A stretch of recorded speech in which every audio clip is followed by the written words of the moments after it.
Here are 7 ways to improve your skin without spending a penny. Wouldn't you like to know?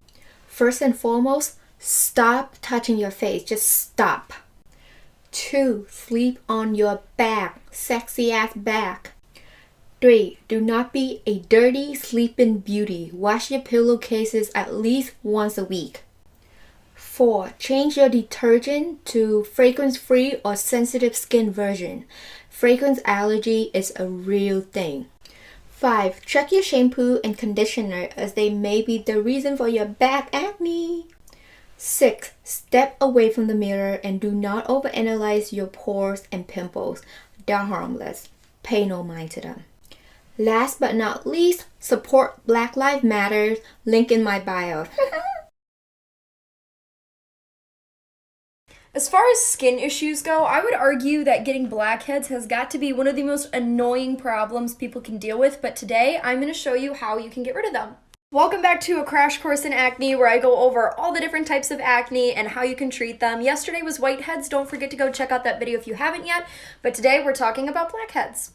So to get us started right away, we're just going to go over what blackheads are and why they happen. Right here is a healthy pore. This is a blackhead. It's essentially kind of similar to a blackhead, except the dead skin and bacteria that clogs the pore kind of hardens when it oxidizes, and then it creates this kind of darker, clogged pore. I would say that blackheads most typically appear around people's nose and cheek area, but you can also get them on your chin, on your forehead. Typically the T-zone and cheeks is the most common place to get them, but the treatment for them is actually super simple. But before I go any further, pore strips do not work. Please stop wasting your money on them. The only thing they do is rip off a layer of your skin. I know you think you're seeing results, but at the end of the day, those pores are just going to fill back up with oil, dead skin, bacteria. The pore strips are not an effective long-term treatment, no matter how satisfying you think they are. So one thing I came across that I think would actually be super helpful for everybody is The Ordinary actually made a guide of their products that help treat blackheads. I don't know if you can see in the corner there is salicylic acid, the AHA-BHA solution, glycolic toner, the niacinamide, and the retinoid treatment. All of these are really great. Salicylic acid has been one of my favorite ingredients of all times. Theirs comes in a serum. I use a face wash. Either one works, but this really helps penetrate your pores and clean out some of that grime. The AHA-BHA solution is another really great option for clearing blackheads, whiteheads. I just want to warn everybody, for people with sensitive skin, I would not use this treatment more than maybe once or twice a week just because it is very harsh. Glycolic acid, same thing. I would only use it every other day if you have sensitive skin, but it is a very effective treatment. Niacinamide helps reduce the amount of oil that gets into your pores, which can help a lot. And then retinoid, a lot of people go with a prescription, but the over-the-counter ones also work. Another super helpful ingredient is benzoyl peroxide. This panoxyl wash is one that I've found to be very popular. I have not personally used it, but I've heard a lot of really great results from people who have severe acne.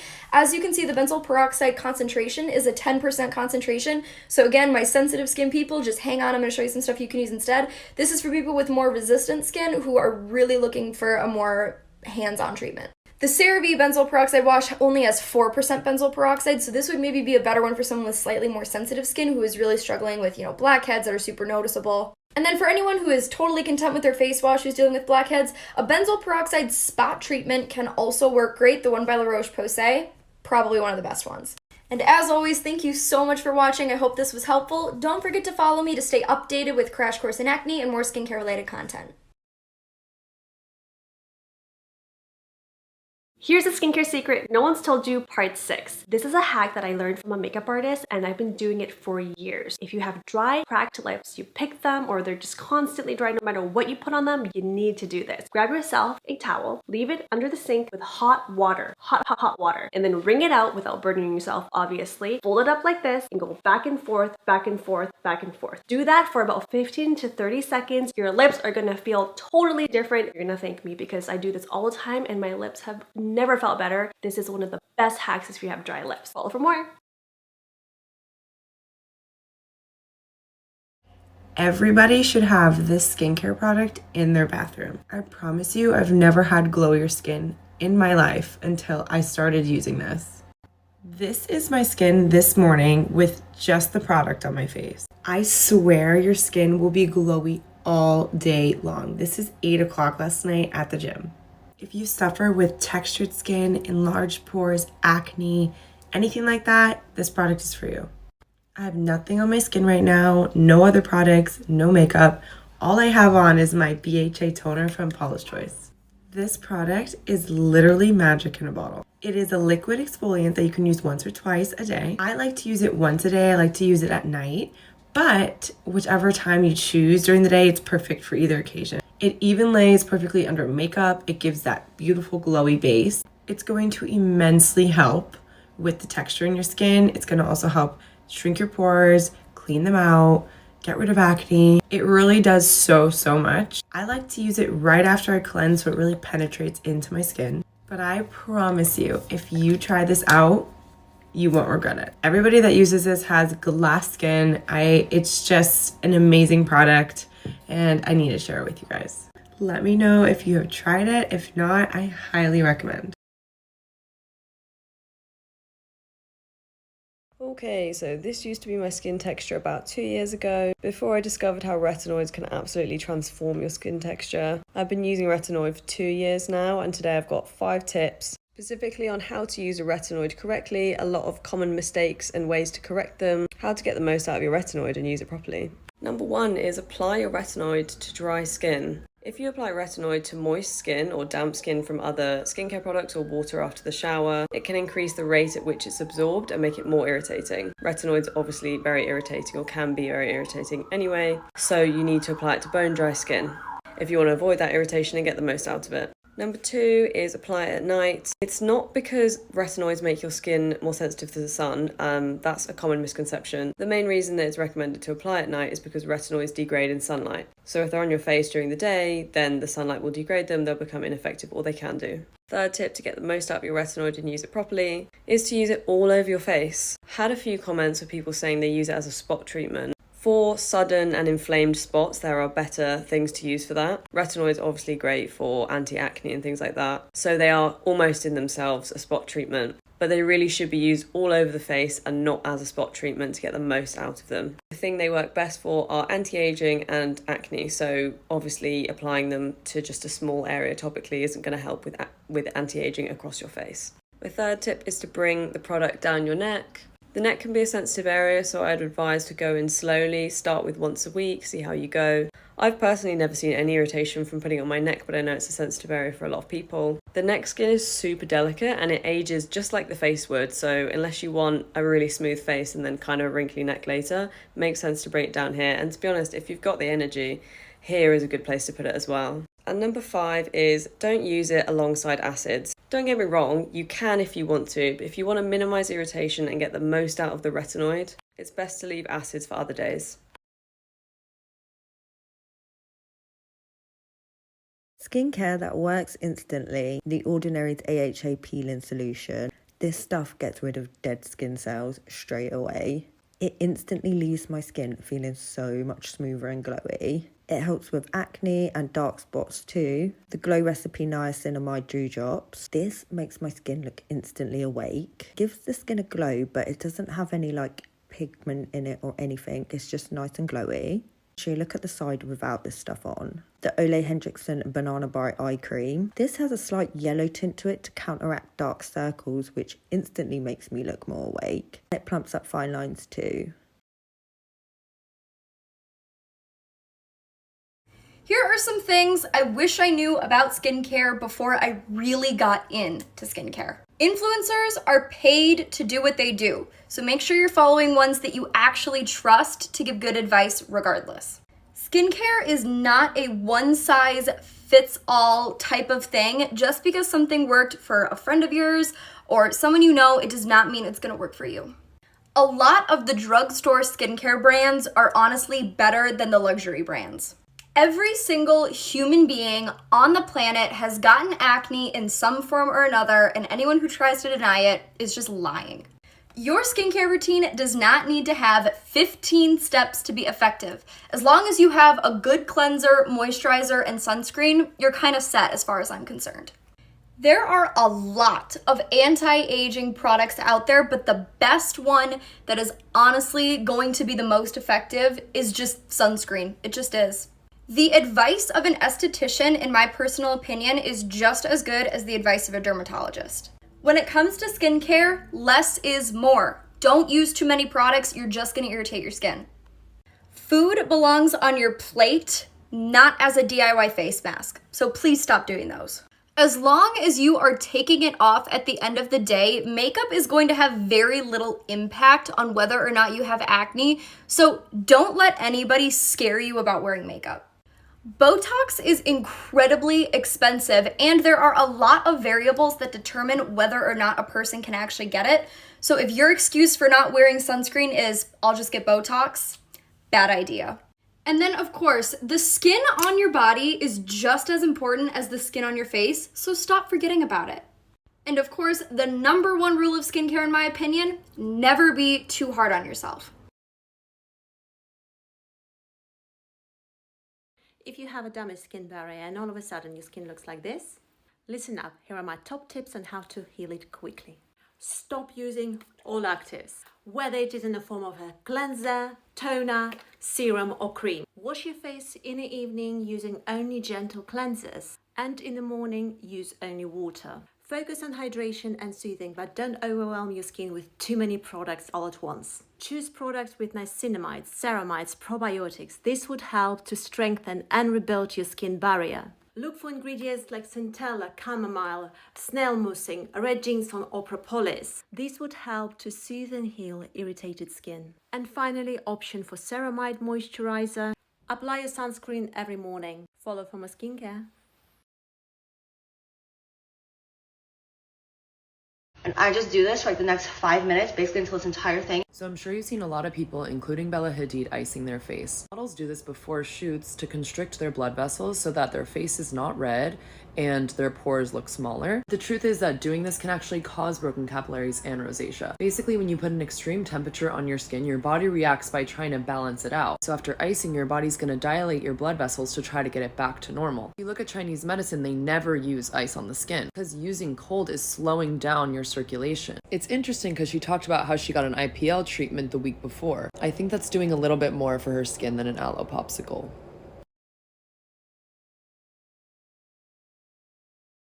Okay, so this is for beginners to skincare or those who are just feeling a bit overwhelmed by it all.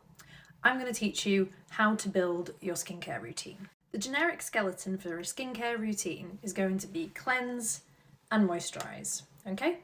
And you're going to try and do this twice a day, in the morning and in the evening. The main way that your morning routine is going to differ from your evening routine is that in the morning you're going to apply SPF after your moisturizer. This is crucial, okay? It's the number one thing that you can do long term to prevent aging in the future, and it also lowers your risk of skin cancer.